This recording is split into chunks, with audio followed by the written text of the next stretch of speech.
10/2/1979. 10/2/1979 sir. 79 5:20 AM. 5:20 AM.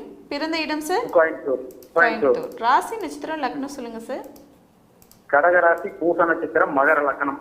கடகராசி பூச நட்சத்திரம் மகர லக்னமா சார்? ஆமாங்க மேடம். என்ன கேள்வி கேட்கணும் சார்? திருமணங்க மேடம். திருமணம் பத்தி கேட்கணும். 1979 கிட்டத்தட்ட 40 வயசு இல்லையா? 46ங்க. 46 வயசு. ஆமாம், 46 வயசாச்சு. பூச நட்சத்திரம். ராசிக்கு 7ஆம் இடத்துல செவ்வாய், லக்னத்துக்கு. இந்த பாருங்க, 46 வயசு வரைக்கும் கல்யாணம் ஒருத்தருக்கு ஆகலைன்னா அவருக்கு என்ன மாதிரியான ஜாதக அமைப்பு இருக்கும்னு ஒவ்வொரு லைவ்லையும் சொல்கிறேன்னா அது அப்படியே உங்களுக்கு இருக்கா? என் ஆன்லைன் வகுப்புகளில் இதை விளக்கி இருக்கிறேன். 46 வயசு வரைக்கும் கல்யாணம் ஆகலைன்றது டூ மச். 2, 7, 8 ராசிக்கு 7ஆம் இடங்களில் செவ்வாய் சனி ராகு ஒட்டுமொத்த தாக்குதலோடு இருக்கும்போது ஒருவருக்கு மிக நீண்ட தாமதம். நான் நீங்கள் 37, 38ன்னு சொல்லுவேன், உங்களுக்கு 46 வயசாச்சு. 8ல் சனி ராகு இருக்கா? அவரே ராசிக்கு 2ல் சனி ராகுவா இருக்கிறாரா? ராசிக்கு 7ல் செவ்வாய் இருக்கா? அப்போ நான் சொல்கிற 2, 7, 8 சனி ராகு தாக்குத இது வந்துருச்சா? கண்டிப்பாங்க. ஆனால் உங்களுக்கு கல்யாணம் கண்டிப்பாகும். ஏன்னா 7ஆம் அதிபதி வலுத்து சுக்கிரன் நல்லா இருக்கிறார். சரி, இதுக்கப்புறம் நம்ம தசா அமைப்புகளில் தான் வரணும். 17, 18 வயசு வரைக்கும் கடுமையான வறுமை. நீங்கள் நல்லா இல்லைங்க, பௌர்ணமியில் பிறந்தாலும் நீங்கள் தைப்பூசத்தில் பிறந்திருக்கிறீங்க. ஆமாங்க, கண்டிப்பாக வறுமை தானுங்க. 18 வயசு வரைக்கும் நீங்கள் ஒழுங்காக சட்டை போடலைங்க. கண்டிப்பாங்க. செருப்பு இல்லாத நடந்தவர் வறுமைங்க. சில பேர் நான் பெருமையாக பௌர்ணமி யோகம்னா பெருசாக சொல்கிறாரு, அமாவாசைனா கம்மியாக சொல்கிறார். பௌர்ணமியில் பிறந்து என்னத்தை அனுபவிச்சிட்டிங்க? ஒன்றும் கிடையாது, ஒன்றும் இல்லைங்க. இதுதான் அமைப்பு. லக்னாதிபதி பலவீனமாகக்கூடாது. லக்னாதிபதி 8ல் போய் சனி ராகுவோடு சேரக்கூடாது. சனி ராகுவோட போய் சேரக்கூடாது. லக்னாதிபதிக்கும் ராகுக்கும் 7 டிகிரி. அப்போ 18 வயது வரைக்கும் வாழ்க்கையில் சுத்தமாக அப்பாவும் நல்லா இல்லை, நீங்களும் நல்லா இல்லை, படிப்பு அந்த அமைப்பெல்லாம் அது உங்களுடைய குறை இல்லை, குடும்பத்தில் நல்லா இல்லை. நான் அதை லைட்டாக சொல்கிறேன், அதுக்கு மேலே சொல்ல மாட்டேன். புதன் திசையில் நீங்களாக எந்திரிச்சிங்க, அவ்வளோதான். கரெக்டாக 1999 உங்களுக்கு என்ன வயசு? 20 வயசு. அப்போன்னா காலேஜ் அவுட்டு.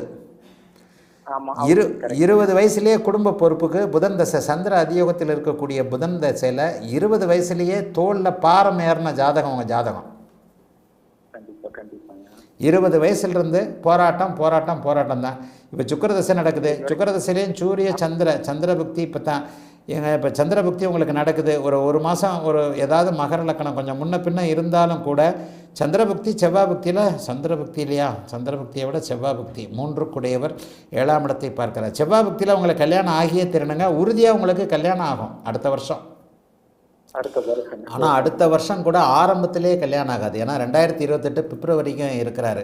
அப்போ இந்த இடத்துல நான் சொல்கிற பலன்கள் ஒரு மாதம் முன்ன பின்ன வரலாம். சுக்கிரதசை செவ்வாய் புக்தியில் உங்களுக்கு சனி அந்தரம் தாண்டணும், புதன் அந்தரம், கேது அந்தரம், சுக்கிர அந்தரம். அடுத்த வருஷம் செப்டம்பருக்கு பிறகு எந்த நேரத்துலையும் கல்யாணங்க உங்களுக்கு. செப்டம்பரில். ஆமாங்க, 12ஆம் இடத்துல இருக்கக்கூடிய சுக்கிரன் உங்களுக்கு திருமணத்தை கொடுத்தே தீருவார். சந்திர அதியோகத்தில் சுக்கிரன் இருக்கிறதுனால 46 வயதில் ஒரு சிறிய குறை இருக்கிற பெண்ணாக இருக்கும். சிறிய குறை இருக்கிற பெண்ணுன்னா ஒரு டைவர்ஸ் ஆகிருக்கலாம். ஆமாங்க, நீங்கள் உண்மையிலே ஒன்று சொல்லட்டுமா? நீங்கள் ரொம்ப நல்ல மனுஷங்க. நல்ல மனுஷனுக்கு தாங்க பொண்ணு கிடைக்காது.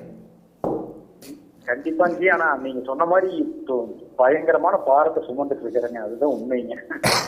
நல்ல எண்ணத்தோடு இருந்தாலும் நம்ம சீரழிகிறேங்க. சில விஷயங்களை லைவில் பேச முடியாது. கண்டிப்பாக. அதனால தான் நான் அடக்கி வாசிக்கிறேன்.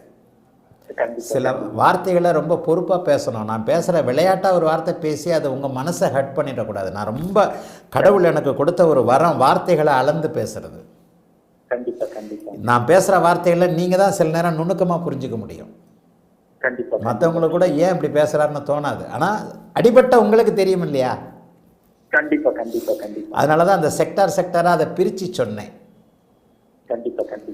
18 வயசு வரைக்கும் திருமணம் மட்டும் நானா போதும் அப்படிங்கிற ஒரே நிலையில தான் இருந்துச்சு. அதனால ஏங்க கல்யாணம் உங்களுக்கு ஆகுங்க. நான் சுருக்கமாக சொல்லிடுறேங்க, நம்பிக்கையோடு இருங்க. திருமணம் உறுதியாக ஆகுங்க. கண்டிப்பா நீங்க வாரண்டி கண்டிப்பா பழிச்சுங்க திருமணம் உறுதியாகும். ஏன்னா 7ஆம் இடம் அதீத சுபத்துவமாக இல்லை, அது அந்த அமைப்பில் இல்லை. ஏன்னா வந்து செவ்வாயுடைய பார்வை புதனுடைய பார்வை இருக்குது. தாமத திருமணம், ஆனால் நல்ல மனைவி. ஒரு சிறிய குறை உள்ளது. இதை எப்படி சொல்லலாம்னா, கல்யாணமாகி டைவர்ஸ் ஆன பொண்ணாக இருக்கலாம், அல்லது லேசாக ஒரு இடது காது மட்டும் கேட்காது ஆனால் அது வெளியில் தெரியாது அந்த குறை அப்படின்ற பொண்ணாக இருக்கலாம், அல்லது காதலித்து கைவிடப்பட்ட பெண்ணாக இருக்கலாம். ஒரு சின்ன குறை இருக்கும், அக்செப்டபுளாக இருக்கும். பட் உங்களுக்கு திருமண வாழ்க்கை நல்லாயிருக்கும். நீங்கள் நிச்சயமாக சொல்லுவேன், திருமண வாழ்க்கை உங்களுக்கு உண்மையிலே மிகப்பெரிய அளவில் நன்றாக இருக்கும். ஏன்னா சுக்கிரதசையெல்லாம் உங்களுக்கு இதுக்கடுத்து இந்த சுக்கிரதசையெல்லாம் உங்களுக்கு யோகம். சூரியனும் சந்திரனுமே உங்களுக்கு யோகம் செய்வாங்க. மகர லக்னத்திற்கு வரக்கூடாத சூரிய சந்திரர்களாக இருந்தாலும் சுபத்துவத்தில் இருக்கக்கூடிய சூரிய சந்திரர்கள் தான் உங்களுக்கு யோக தசை. வாழ்க்கையே பின்னாடி தான், 48 வயசுக்கு 47 வயசுக்கு பிறகுதான்.